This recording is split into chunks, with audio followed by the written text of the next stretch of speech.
G20 सम्मेलन में शिरकत करने के लिए विशेष विमान से पहुंचे डेलीगेट्स। उत्तराखंड की संस्कृति के साथ किया गया विदेशी मेहमानों का स्वागत। मेहमानों को तिलक लगाकर तुलसी की माला की गई भेंट।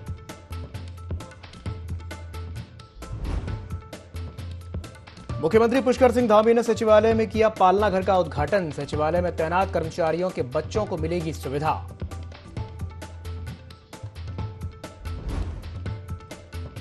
पूर्व मुख्यमंत्री हरीश रावत ने रखा उपवास। सरकार पर लगाए अतिक्रमण हटाने के नाम पर उत्पीड़न करने के आरोप। कहा, बीजेपी सरकार ने अतिक्रमण के नाम पर बनाया डर का वातावरण।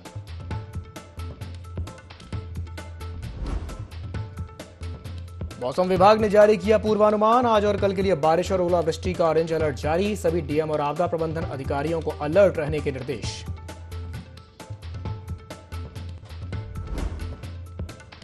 बद्रीनाथ धाम में पुनर्निर्माण कार्यों के बावजूद भी दर्शनों की मिल रही है बेहतरीन सुविधा। भगवान बद्रीनाथ के दर्शन करने आए श्रद्धालुओं ने कहा, थैंक यू धामी सरकार।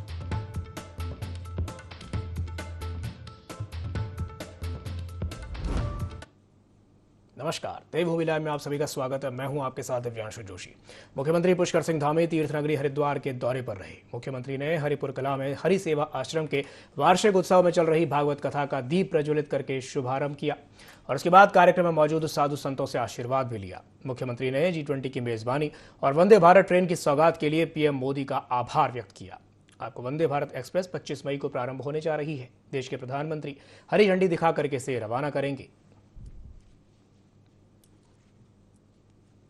प्रधानमंत्री मोदी जी के बनने के बाद लगातार चाहे ऑल वेदर 4 धाम रोडें हों, चाहे ऋषिकेश कर्णप्रयाग रेल लाइन हो, एम्स का संचालन हो, दूसरे एम्स का सेंटर खुलना हो या स्मार्ट सिटी के कार्य हों, सभी पर तेज़ी से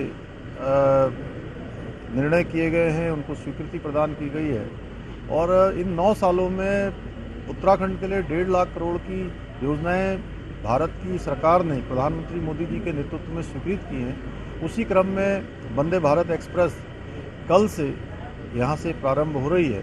आदरणीय प्रधानमंत्री जी उस गाड़ी को झंडी दिखाएंगे और वो गाड़ी चलेगी। निश्चित रूप से उत्तराखंड वासियों के लिए ये बहुत बड़ा सौभाग्य है कि इससे उनके आने जाने में, आवागमन में, उत्तराखंड आने वाले देश भर के, दुनिया भर के लोगों को सहूलियत होगी, आसानी होगी। मैं आदरणीय प्रधानमंत्री जी का और रेल मंत्री जी का धन्यवाद। मुख्यमंत्री पुष्कर सिंह धामी ने सचिवालय में स्थित पालना घर का विधिवत रूप से उद्घाटन किया। इस दौरान सीएम ने मीडिया से बातचीत करते हुए कहा कि सचिवालय के कार्मिकों के बच्चों के लिए यह पालना पहले से चल रहा था, अब इसे नए ढंग से शुरू किया गया है ताकि बच्चों का रुझान खेलकूद और पढ़ाई में ज्यादा हो सके।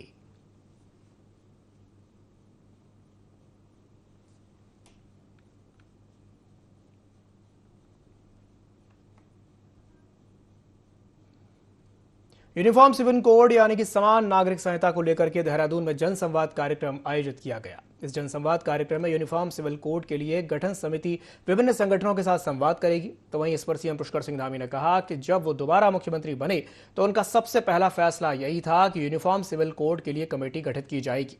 यूसीसी के लिए गठित कमेटी लगातार इस दिशा में काम कर रही है और 30 जून तक कमेटी अपनी रिपोर्ट सौंप देगी। हमारा संकल्प है और हमने उत्तराखंड के अंदर सरकार का जो पहला निर्णय, हमारा ये नई सरकार के गठन होने के बाद जो पहला निर्णय हमने लिया था कि हम यूसीसी के लिए कमेटी का गठन करेंगे और 1 साल तक कमेटी ने अपना काम पूरा करने की दिशा में काफ़ी बढ़ गए हैं। 30 जून तक उन्होंने कहा है कि वो उसकी रिपोर्ट सौंप देंगे। तो मैं ये कहना चाहता हूँ कि ये यूसीसी का जो मॉडल है, ये मॉडल अपने आप में एक सभी के लिए आगे आने वाले समय में मॉडल बनेगा और उत्तराखंड हम इसको लागू करने की दिशा में आगे बढ़ेंगे। और मैं बार बार कह रहा हूँ कि हमने इसकी शुरुआत की है। हम भारतवर्ष के अन्य राज्यों से भी सभी से अपेक्षा करेंगे कि सभी राज्य इस दिशा में आगे बढ़ें और समान नागरिक संहिता लागू करने के लिए दिशा के लिए कदम उठाएं। फिल्म अभिनेता अक्षय कुमार ने सीएम पुष्कर सिंह धामी से सीएम आवास से मुलाकात की। अभिनेता अक्षय कुमार ने सीएम को बताया कि उन्होंने मंगलवार को श्री केदारनाथ धाम में बाबा केदारनाथ के दर्शन किए। केदारनाथ धाम में पुनर्निर्माण से जुड़े बेहतर काम किए जा रहे हैं। मुख्यमंत्री से मुलाकात के दौरान सीएम धामी ने कहा कि राज्य सरकार ने फिल्म शूटिंग के लिए कई सुविधाएं दी हैं। उत्तराखंड को एक बड़े डेस्टिनेशन के रूप में विकसित करने की दिशा में सरकार विभिन्न योजनाओं पर काम कर रही है। सीएम ने यह भी कहा कि उत्तराखंड राज्य दिन प्रतिदिन फिल्म इंडस्ट्री के लिए एक नई शूटिंग डेस्टिनेशन के रूप में उभर रहा है।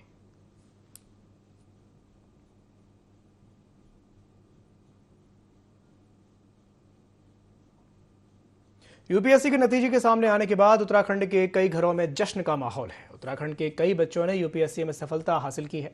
इस लिस्ट में हल्द्वानी निवासी दीक्षिता जोशी का भी नाम शामिल है। पीली कोठी की रहने वाली दीक्षिता जोशी ने यूपीएससी परीक्षा में ऑल इंडिया 58वीं रैंक हासिल की है। दीक्षिता की माता दीपा जोशी पहाड़ पानी के खीमराम आर्य राजकीय इंटर कॉलेज में हिंदी विषय की प्रवक्ता हैं और पिता आई के पांडे नैनीताल वीडी पांडे अस्पताल में फार्मासिस्ट के पद पर तैनात हैं।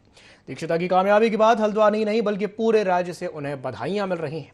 उन्हें बधाई देने के लिए पहुंचे कुमाऊं कमिश्नर दीपक रावत भी उनके घर पहुंचे। मेहनत तो हम सभी करते हैं और कहीं ना कहीं इस एग्ज़ाम में थोड़ा लक का भी आपका साथ रहना होता है। तो मुझे लगता है कि ब्लेसिंग्स काम कर गई बहुत लोगों की, पेरेंट्स की, फ्रेंड्स की और जितने भी वेल विशर्स थे उनकी बहुत ब्लेसिंग्स काम कर गई, क्योंकि इससे पहले मेरे पहला स्टेज ही नहीं हो रहा था और ये पहली बार मैंने मेंस और इंटरव्यू दिया और दोनों क्लियर हो गए। तो मुझे लगता है कि कहीं ना कहीं कोई डिवाइन फोर्स काम कर गया मेरे लिए। यहाँ पर हमने बचपन से अपने बच्चों को मामा मामी के पास रख दिया था। 6th क्लास से ये मामा मामी के पास रहे।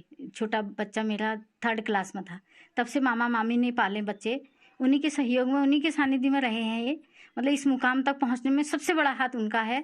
और हमारा ये था कि हम छुट्टी में और कभी सैटरडे ऐसे देखने आते थे, लेकिन पूरा सपोर्ट रहता था। मेरे जितने भी इष्ट मित्र हैं, मेरे सहयोगी हैं, सबकी जो है सद्भावनाएं मेरे साथ रही और मेरी बिटिया ने जो कठिन मेहनत करी उसका परिणाम हमें प्राप्त हुआ और हमें जो है बहुत जो है खुशियाँ इससे मिली हैं कि इसके लिए कोई हमारे पास दूसरा शब्द नहीं है और बिटिया ने हमको वो शब्द दे दिया जो इस संसार में मिलता है एक माँ बाप को। बहुत ही खुशी की बात है आपका सिलेक्शन जो हुआ है। उसमें अच्छी बात मुझे जो ये लगी कि आपकी प्रिपरेशन आपने पूरी तरह से हल्द्वानी से इसी घर में रह के की है और जो मटेरियल अवेलेबल है चाहे इंटरनेट पे हो या अदरवाइज हो उसके लेके तैयारी की है।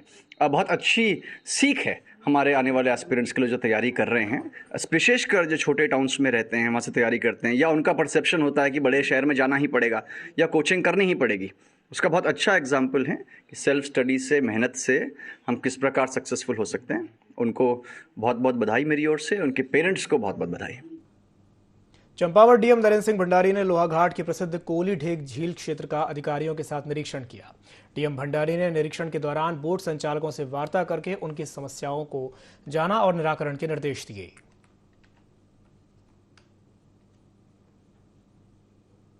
19 लाख दिए हैं अनटाइड फंड से। इसमें यहाँ पे जेटी और टिकट काउंटर और यहाँ पे सीसीटीवी कैमरे जो पर्यटकों की सुरक्षा के लिए लगाए जाएंगे और हम चाह रहे हैं कि इस पे एक ब्रिज लगा के जो नाप लैंड है उधर ताकि क्रॉस कर सके और एक साइकिलिंग ट्रैक बन सके ताकि जो हमारे पर्यटक आ रहे हैं वो साइकिल भी कर सके इधर और पूरे दोनों तरफ। तो उसका भी प्लानिंग किया जा रहा है और कोशिश किया जाएगा कि इसको इको टूरिज्म साइट के रूप में डेवलप हो। और अभी हम सुलभ शौचालय भी यहाँ पे प्लान करेंगे और एक क्योंकि ये यहाँ पे पर्यटक धीरे धीरे बढ़ेंगे और यहाँ पे जॉर्बिंग की भी परमिशन दे दी गई है, जॉर्बिंग बॉल भी आएगी, ऐसे ही फ्यूचर में जिप लाइन भी आ सकती है। तो इसकी संभावना को देते हुए यहाँ पे टूरिस्ट फुटफॉल का डाउन द ईयर 10-20 ईयर्स में जो बढ़ेगा उसके हिसाब से हम प्लानिंग कर रहे हैं। बद्रीनाथ धाम में इन दिनों यात्रियों का हुजूम उमड़ रहा है। धाम में हर रोज 20,000 से ज्यादा यात्री पहुंच रहे हैं। कपाट खुलने के बाद पहले ही महीने में यात्रियों का आंकड़ा 4 लाख को पार कर गया है। खराब मौसम के बावजूद यात्रियों में जबरदस्त उत्साह देखा जा रहा है। प्रशासन ने धाम में तीर्थयात्रियों के लिए सभी सुविधाएं मुहैया करा दी हैं। तीर्थयात्री भी प्रशासन का आभार व्यक्त कर रहे हैं। बद्रीनाथ मैं जयपुर से हूँ और यहाँ आके मुझे बहुत अच्छा लग रहा है क्योंकि 4 धाम है और यहाँ की व्यवस्था भी काफ़ी अच्छी है। लाइन एकदम प्रॉपर लाइन में सब जा रहे हैं। शादी वगैरह के लिए काफ़ी अच्छी व्यवस्था है, स्नान के लिए अच्छी व्यवस्था है। मतलब कुल मिला के सब बहुत ही परफेक्ट है। मतलब जिस तरीके से धाम होता है उसी तरीके से यहाँ की सारी व्यवस्था बहुत अच्छी है। चारों धाम प्रमुख जो चारों धाम है उनमें से ये दूसरा धाम है। बहुत ही इच्छा था केदारनाथ और बद्रीनाथ जी का दर्शन करने के लिए। वहाँ पर तो बहुत उड़ीसा में अब सूरज आग उगल रहा है, लेकिन यहाँ पे बर्फ़ गिर रही है। ये हमारे लिए फर्स्ट एक्सपीरियंस था, बहुत ही निराला एक्सपीरियंस कि और व्यवस्था बहुत अच्छा है, गवर्नमेंट का सुविधा बहुत अच्छा है, सब कुछ बहुत अच्छा है और हम बहुत खुश हैं। उत्तराखंड गवर्नमेंट को बहुत बहुत थैंक्स, प्रधानमंत्री श्री नरेंद्र मोदी जी का बहुत बहुत धन्यवाद। व्यवस्था बहुत अच्छी है। जसपुर में आंधी और तूफान ने किसानों की उम्मीद पर पानी फेर दिया है। तेज हवाओं से आम किसान की फसल बर्बाद हो गई है। किसानों को उम्मीद थी कि इस बार आम का रिकॉर्ड तोड़ उत्पादन होगा, लेकिन आंधी के कारण पकने से पहले ही झड़ गए हैं, जिस कारण अब मुनाफा कमाना तो दूर, लागत वसूलने का संकट भी खड़ा हो गया है। किसानों का कहना है कि लाखों लगाने के बावजूद भी फसल को भारी नुकसान हुआ है। नुकसान हुआ है और इस बाग से कम हमारा अभी तो ये पहली आंधी आई है तो इतना नुकसान है। अभी और आंधी आएंगे तो पता नहीं कितना नुकसान और हो सकता है हमारा। इसमें कम से कम समथिंग 80% था, 80% में 20% गिर चुका है। इस टाइम गिर चुका मतलब 60% बचा है। अभी पहली आंधी है तो 60 बचा है, अभी और आंधी आएंगे तो पता नहीं कितना और गिरेगा। इसलिए हमारी सरकार से यही अपील है, ज़्यादा से ज़्यादा किसान भाइयों पर ध्यान। जिला उधम सिंह नगर के खटीमा में इन दिनों भू माफिया सक्रिय होते जा रहे हैं, जिनसे परेशान होकर कुछ ग्रामीणों और पिटिशनर्स ने उप जिला अधिकारी को भू माफिया के संबंध में ज्ञापन सौंपा। आपको बता दें कि माफिया ने पूर्वांचल समाज के व्यक्ति की जमीन को डरा धमकाकर अपने नाम करा लिया था और जमीन के बदले फर्जी चेक पकड़ा दिया। भू माफिया के सदस्य अमित राणा से मीडिया ने बात करनी चाहिए तो उसने मीडिया के सामने आने से मना कर दिया।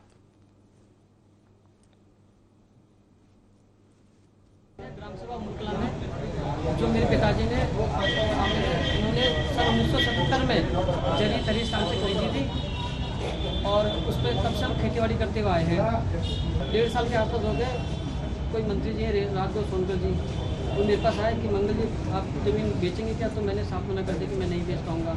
खेत के असल मालिक से मिलके उसको अपने बंदे के नाम रजिस्ट्री कराई है और उसका दाखिल खारिज भी करा लिया है। जब दाखिल खारिज हो गई उसके बाद मेरे को पता लगा, मजबूरी में ये कदम उठाना पड़ा कि चलो ठीक है, अगर कोई माध्यम निकलेगा बेचने का तो देख लूँगा मैं। उन्होंने शायद कुछ पैसे भी दिए मेरे को, लेकिन अब वो जब मेरी फाइनल की डेट, मैंने पैसे उठा के किसी ज़मीन वाले को दे दी जहाँ पर मैंने ज़मीन ली है। अब वो पैसे देने से मुझे मना कर रहे हैं, बोले कि ये ज़मीन हमारे नाम हो गई है। एक थारू लैंड थी जिसको मंगल कुमार ने सन 1977 में स्टाम्प अपने पास खरीद लिया था, लेकिन उसकी हाल में ही विरासत में दर्ज हो गई है, क्योंकि वह नॉर्मल प्रोसीजर है कि किसी जो खाता धारक है उसकी अगर डेथ हो जाती है तो उसकी विरासत में चढ़ जाती है। लेकिन उसके बाद उस विरासत में दर्ज होने के बाद जो व्यक्ति के जिसमें नाम में विरासत में दर्ज हुई थी उसने किसी अन्य थारू को वो ज़मीन विक्रय कर दी और उसकी मालूमात भी करवा ली है। उसका कहना है कि मेरा यहाँ पर कब्जा है और मुझे 38 लाख का चेक इन्होंने किसी व्यक्ति द्वारा प्रस्तुत किया गया और जब वो बैंक में गया तो उस अकाउंट में कोई पैसा नहीं था, तो उसे एक तरह से ठग लिया गया। उसी समस्या को लेकर मेरे पास आए थे, तो हमने उनको कहा कि इसमें जांच करेंगे और जो भी तथ्य सामने आएंगे उसके हिसाब से कार्रवाई।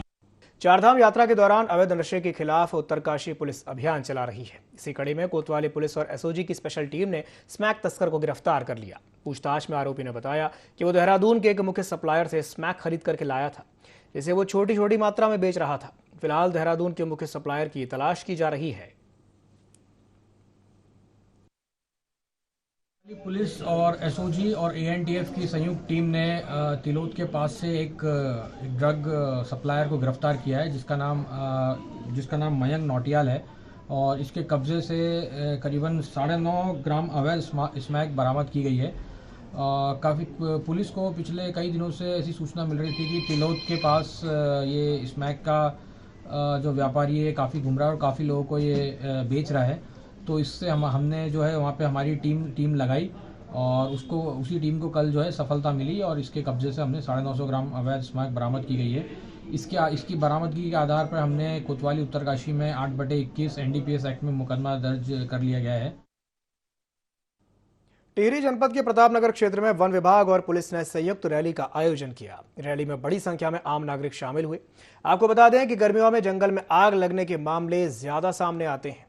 इसे मद्देनजर रखते हुए प्रशासन आम नागरिकों को जागरूक कर रहा है। रैली में क्षेत्रीय नागरिकों को चेतावनी दी गई कि अगर कोई व्यक्ति जानबूझकर जंगल में आग लगाता है तो उस पर वन अधिनियम के तहत कार्रवाई की जाएगी। गौरतलब है कि 2 दिन पहले नगर पंचायत लमगांव के नजदीक जंगल में आग लग गई थी, जो बढ़ते बढ़ते रिहायशी इलाकों तक पहुंच गई थी।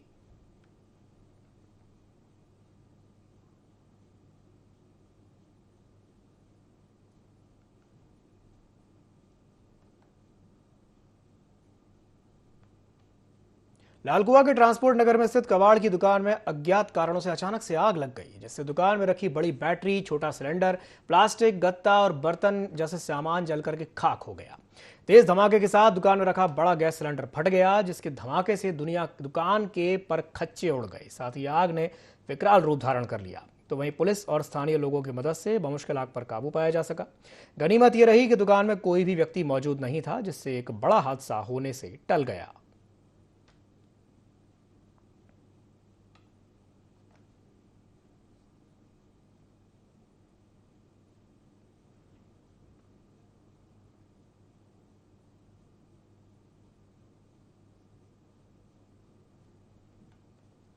हरिद्वार में देर रात आई आंधी ने कई जगह तबाही मचा दी। तो वहीं ज्वालापुर के कटरा बाजार में एक विशालकाय पेड़ गिर जाने से एक 12 साल की बच्ची की मौत हो गई है, जबकि 6 लोग घायल हो गए हैं। हादसे की सूचना मिलते ही पुलिस और एनडीआरएफ की टीम मौके पर पहुंची और रेस्क्यू ऑपरेशन शुरू किया गया। इस दौरान डीएम और एसएसपी भी घटनास्थल पर पहुंचे, जिसके बाद सभी घायलों को अस्पताल पहुंचाया गया।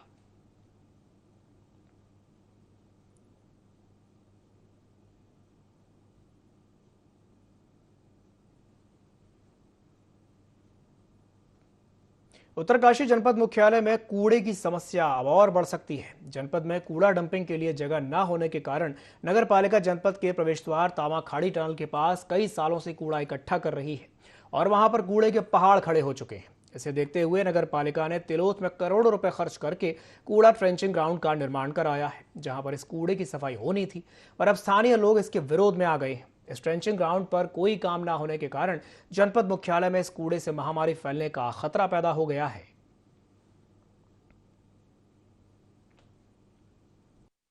था उसके बाद 3 जगह हम ले गए, वहाँ हाईकोर्ट से स्टे मिला कि चौथी जगह सरकार ने हमें दिया। 2.5 करोड़ के आसपास खर्च कर दिया और इसमें खर्च होना भी, ये पूरा सेग्रीगेशन सेंटर बन गया है। मैं तिलोत के वासियों को विश्वास भी दिलाता हूँ और उनका धन्यवाद भी अदा करता हूँ। उन लोगों ने उनके सहयोग से हमें ज़मीन मिल पाई है। और अब जो तामाखानी में हमारे पास जो लीगेसी वेस्ट है, तो फिलहाल ये था कि हम उसका हमने टेंडर किया है 75 लाख का। वो कूड़ा यहाँ से उठ के वहाँ जाएगा, रोज़ उठेगा, रोज़ वहाँ जाएगा, रोज़ सेग्रीगेशन होगा, रोज़ उत्तरकाशी से बाहर जाएगा। तो ये वहाँ उसको तिलोत को कतई भी डंपिंग जोन नहीं बनाएंगे, ये हमारा आपसे विश्वास दिलाते हैं। वहाँ जितना कूड़ा आज 10 गाड़ी जाएगी, 10 गाड़ी कल खाली होगी, तब 10 गाड़ी दूसरी जाएगी, तो वो केवल सेग्रीगेशन सेंटर होगा। और उसमें कतई भी तिलोत वासियों को खासकर विश्वास दिलाना चाहता हूँ और शहरवासियों को कि उसके अलावा हम वहाँ पर और कुछ नहीं करेंगे। बिल्कुल वहाँ स्मेल नहीं आएगी, गंदगी नहीं रखेंगे, ये मेरी जिम्मेदारी है। प्लांट तिलोत में लगाया हमारी नगर पालिका ने, इसका स्थानीय जनता बहुत पुरजोर तरीके से विरोध कर रही है और मैं भी जनप्रतिनिधि होने के नाते उन्हीं के साथ हूँ, क्योंकि वहाँ पे एक तो पीने का पानी है, बगल में छात्रावास है, स्कूल है, मंदिर है, जिसको देखते हुए जो है गाँव नज़दीक लगा हुआ है, नेशनल हाईवे, तो सारी क्षेत्र की जनता उसका विरोध कर रही है। इसलिए मैं भी जनता के साथ। करोड़ों रुपए खर्च करके नगर पालिका उत्तरकाशी ने जो यहाँ पे जो है ये कूड़ा टिंचिंग ग्राउंड का निर्माण कराया है, लेकिन स्थानीय लोग जो है इसके विरोध में आ गए हैं। स्थानीय लोगों का कहना है कि यहाँ पे जो कूड़ा पड़ेगा भविष्य में उनको जो है उससे परेशानी होगी, लेकिन नगर पालिका अध्यक्ष का कहना है कि यहाँ पे कूड़ा जमा नहीं किया जाएगा बल्कि उसका निस्तारण किया जाएगा। देखते हैं आगे क्या होता है। दीपक नोटल, ND24, उत्तरकाशी। डोईवाला के नरेंद्र नगर में आयोजित होने वाले G20 समिट के लिए करीब 68 डेलीगेट्स के साथ भारत सरकार के अधिकारियों को लेकर के एक विशेष विमान जौलीग्रांट एयरपोर्ट पहुंचा, जहां इन विदेशी मेहमानों का स्वागत उत्तराखंडी अंदाज में किया गया। मेहमानों को तिलक लगा करके तुलसी की माला भेंट की गई। उत्तराखंड की धरती पर उतरते ही विदेशी मेहमानों ने भी सांस्कृतिक डोलियों के साथ कदम से कदम मिलाए और यहां से एग्रीगेट्स नरेंद्र नगर के लिए रवाना हुए।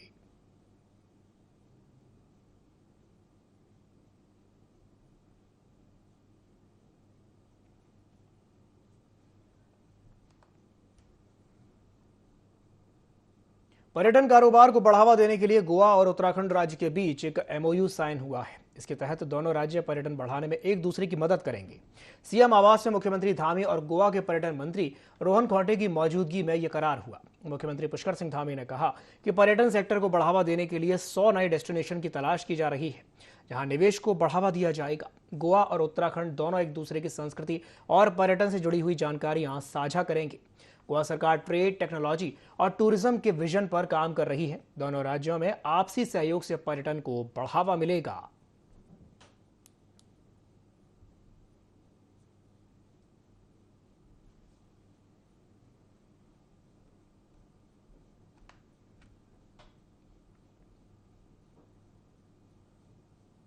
2024 के लोकसभा चुनाव और उससे पहले होने वाले निकाय चुनाव को लेकर कांग्रेस अपना कुनबा बढ़ाते हुए नजर आ रही है। इसी कड़ी में आज डॉक्टर अश्विनी रतूड़ी समेत कई लोगों ने कांग्रेस की सदस्यता ग्रहण की। कांग्रेस भवन में हुए सदस्यता ग्रहण कार्यक्रम में प्रदेश अध्यक्ष करण माहरा ने सभी सदस्यों को पटका पहना करके सदस्यता दिलाई। अध्यक्ष करण माहरा ने कहा कि अभी कांग्रेस पार्टी सत्ता में नहीं है। इस वक्त अगर डॉक्टर, इंजीनियर और पढ़े लिखे युवा कांग्रेस पार्टी में शामिल हो रहे हैं तो ये कांग्रेस पार्टी को और मजबूत करने का काम होगा।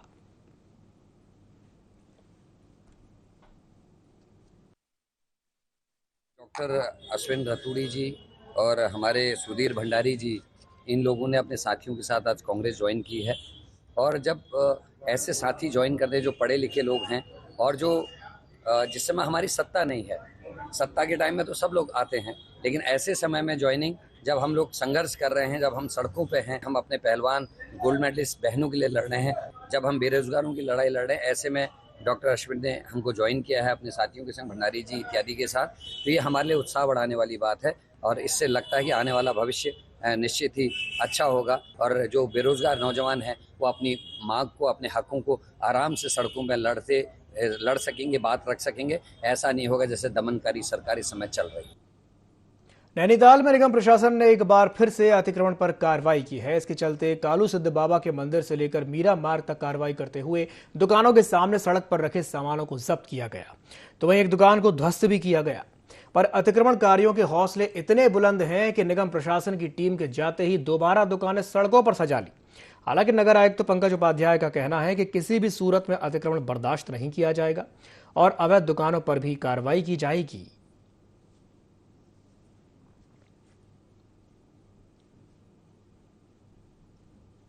जिला पुलिस, जिला प्रशासन और नगर निगम की टीम का संयुक्त अभियान चल रहा है।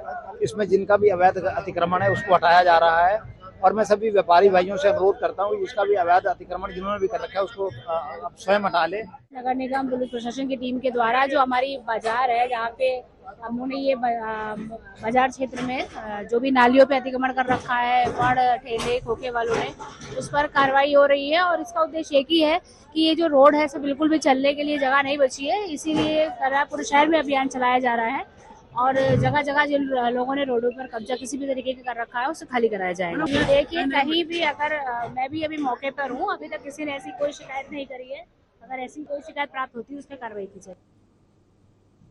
उत्तराखंड में मौसम का मिजाज लगातार बदलता हुआ नजर आ रहा है। इसी कड़ी में मौसम विभाग ने एक बार फिर से चेतावनी जारी की है कि 21 से लेकर के 25 मई तक ऑरेंज अलर्ट जारी किया है। मौसम विभाग के निदेशक डॉक्टर विक्रम सिंह के मुताबिक ओलावृष्टि, बारिश, बिजली चमकने और 30 से 70 किलोमीटर प्रति घंटे की रफ्तार से हवाएं चलने का येलो और ऑरेंज अलर्ट जारी किया गया है। तो वहीं सभी जिलों के डीएम और आपदा प्रबंधन अधिकारियों को भी अलर्ट किया गया है। साथ ही साथ चारधाम यात्रा में आने वाले लोगों को भी सावधानी बरतने की अपील की गई है। 25 को जो रेन थंडरस्टॉर्म एक्टिविटी की जो है वो अनेक जगहों तक में या ज़्यादातर जगहों तक में 24 और 25 में वो रहने वाली है। 26 तारीख को कहें तो ये जो है अनेक जगहों तक में उसके दौरान भी इन डेट्स में भी रहेंगी।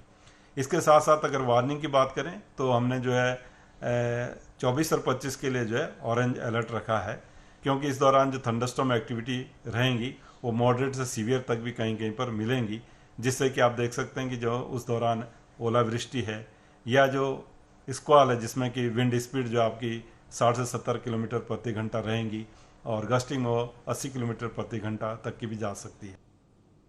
इसी के साथ बुलेटिन में फिलहाल के लिए इतना ही। दीजिए इजाजत। नमस्कार।